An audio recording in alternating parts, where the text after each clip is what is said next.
എന്നിരുന്നാലും പടയണി എന്ന് പറയുന്ന ആ പ്രാചീന കലാരൂപത്തെക്കുറിച്ച് 2 വാക്ക് പറഞ്ഞതിന് ശേഷം ഞങ്ങൾ പടയണി ആരംഭിക്കുകയാണ്. അന്ധകാരത്തിന് മുകളിൽ പ്രകാശത്തിന്റെ ആധിപത്യമാണ് പടയണി. നിഗ്രഹ ശക്തികളെ അനുഗ്രഹ ശക്തികളാക്കുന്ന കലാരൂപം. എല്ലാ നാടൻ കലാരൂപത്തിനും ഉള്ളതുപോലെ പടയണി എന്ന് പറയുന്ന ഈ ഇതിഹാസ നാടക കലാരൂപത്തിന് ഒരു ഐതിഹ്യമുണ്ട്.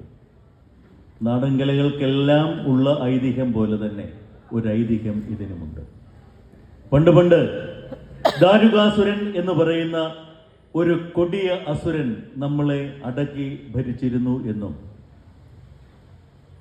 മാനവരാശിയെ തന്നെയല്ല ആകാശവാസികളെയും പാതാളവാസികളെയും അദ്ദേഹം തന്നിഷ്ടപ്രകാരം സ്വേച്ഛയ തൻ പോരുമയോടുകൂടി ധാർഷ്ട്യബോധത്തോടുകൂടി ഭരിച്ചുകൊണ്ടിരുന്നു. ഏകാധിപത്യ വാസനയോടുകൂടിയ ഈ ഭരണകൂട ഭീകരതയിൽ വളരെയധികം മനം നൊന്തു സാധാരണക്കാരായ ജനങ്ങൾ. അത് ആകാശവാസികളും പാതാളവാസികളും ഭൂലോകവാസികളും ഒരുപോലെ തന്നെ ഈ തൻപോരിമക്കാരൻ്റെ ഈ സ്വാർത്ഥ താല്പര്യമുള്ള രാജാവിൻ്റെ ചക്രവർത്തിയുടെ ഭരണത്തിൽ വളരെയധികം മനം നൊന്ത് ജീവിക്കുകയും ഗത്യന്തരമില്ലാതെ അവസാനം അവർ സാക്ഷാൽ ശിവന്റെ അടുത്ത് പോയി അദ്ദേഹത്തോട് പറഞ്ഞു, അല്ലയോ സർവേശ്വര, ഒരു ഗത്യന്തരവുമില്ല. ഈ തൻപോരിമക്കാരൻ ധാർഷ്ട്ര ബോധത്തോടുകൂടി പ്രവർത്തിക്കുന്ന പരാക്രമിയായിരിക്കുന്ന ഈ ദാരികാസുരന്റെ ഭരണത്തിൽ നിന്ന് ഞങ്ങളെ രക്ഷിക്കണേ എന്ന് പറഞ്ഞപ്പോൾ കാളും തീ എരിந்த കണ്ണിൽ കാലകാലൻ കാളിയെ പെറ്റെടുത്തു എന്നാണ് പറയപ്പെടുന്നത്. തൻ്റെ 3-ാം കണ്ണിൽ നിന്നും മഹാദേവൻ ഒരു പെൺകുട്ടിക്ക് ജന്മം നൽകി. കാളി കാളുന്നവളാണ്, എരിയുന്നവളാണ്. ജനിച്ചപ്പോൾ അച്ഛനോട് ചോദിച്ചു, എൻ്റെ കർത്തവ്യം എന്താണ് എന്ന് ചോദിച്ചപ്പോൾ ഒരേ ഒരു ജോലിയേ ഉള്ളൂ നിനക്ക്, ദാരികാസുരനെ വധിക്കുക. അങ്ങനെ മാസങ്ങളോളം കൊടിയ യുദ്ധം നടന്നു. അവസാനം ദാരികാസുരനെ വധിച്ചു. ഒരു തുള്ളി രക്തം പോലും ചിന്താതെ വേതാളിയുടെ മുകളിലേറി ഈ കാളി ദാരികാസുരനെ വധിക്കുകയാണ്. പക്ഷെങ്കിൽ പടയണി അവിടല്ല. കാളി ദാരികാസുര വധമൊക്കെ നമുക്ക് കേട്ടിട്ടുണ്ട്, അറിയാം. എന്നാൽ വധാനന്തരം അതാണ് പടയണി ആരംഭിക്കുന്നത്. വധാനന്തരം കാളി കോപാക്രാന്തയായി മാറുകയാണ്.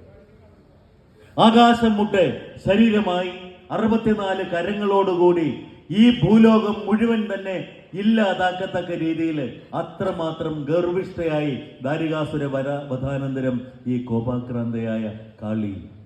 അച്ഛൻ പോലും ഞെട്ടിപ്പോയി.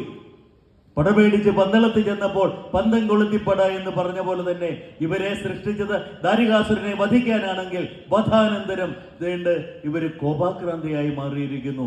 സർവം നശിപ്പിക്കുമെന്നുള്ള രീതിയിൽ കടലിളകുന്നു, സമുദ്രം ഇളകി മറിയുകയാണ്.